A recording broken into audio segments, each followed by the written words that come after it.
नमस्कार जय जगन्नाथ। जदि आपंकर सुभद्रा योजनार पैसा आसीनी ताले वीडियो को लास्ट पर्यंत देखूँ।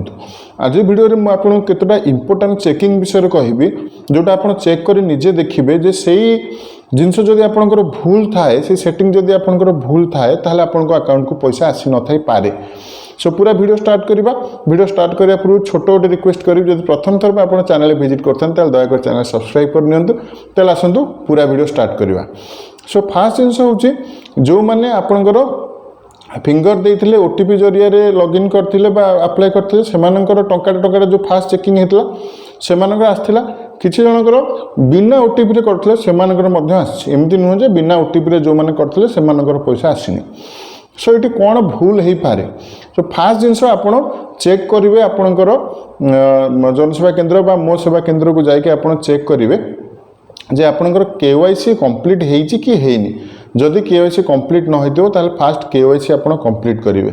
आउ गोटे सबुठार इंपोर्टेंट जिनस जेतेबेले बैंक को आम समस्ते दौड़ले जे मोबाइल नंबर लिंक करने जो मानकर लिंक हेनी सेटा मोबाइल नंबर लिंक जो करिया गले सेठी गोटे फॉर्म फिलअप कर जो माने देइछंती डीबीटी फॉर्म आपणकर जो डीबीटी जरिया आपणकर पैसाटा ट्रांसफर होउची कारण आपण फॉर्म जो फिलअप कले सुभद्रा फॉर्म तादर अकाउंट नंबर कोड लिखाइनी कि आईएफएससी कोड किसी लिखाइनी आपणको आधार सहित आपणकर जो अकाउंट लिंक थिबो से अकाउंट माने आधार आपन धरंतु 5टा बैंक रे अकाउंट अछि तो सब अकाउंट आपणकर डीबीटी एक्टिव नथिबो। जो आपणकर अकाउंटटा डीबीटी एक्टिव थिबो आपणको आधार नंबर जेतेबेले पैसा ट्रांसफर करा जिवो सेतेबेले आपणकर सेही अकाउंट को पैसा पळे आसीबो। जो अकाउंट आपणकर धरंतु गोटी अकाउंट अछि 2टा 3टा अछि आपण बैंक रे चेक करंतु आपणकर अकाउंट डीबीटी एक्टिव अछि कि नाही। आपण केवाईसी होईची कि नहीं देखंतु आपणकर डीबीटी एक्टिव होईची कि नहीं देखंतु। बाकी जो माने पैसा पाई नाहंती जहाँ सरकार ठार न्यूज आसुची भय करिवार किछि नहीं पैसा समस्त प्रथम किस्ती मिलिबो। तांको कहवा कथा मार्च 8 तारिख पर्यंत फास्ट किस्ती वर्तमान चलो लंबा समय अच्छी। सो भय कर किसी नहीं जो मैंने अप्लाई कर चलते से पैसा पाई चलुवे एवं जो मैंने पैसा पाई ना से पैसा आसीज।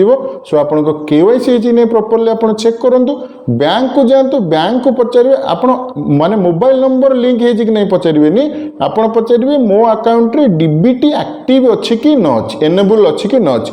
डीबीटी एनेबल आपणकर हो गले आपण अकाउंट केवल ये जो स्कीम नुह जेकोसी स्कीम सरकार आसो डीबीटी माध्यम पैसा आसबार थी से सब पैसा आपण अकाउंट को बहुत बढ़िया से पलि आस कि प्रोब्लेम हेनी। जो पिला स्कॉलरशिप आसे से यही सिस्टम रे पैसा आसे स्कॉलरशिप पैसा आसला बेले ठीक अच्छे।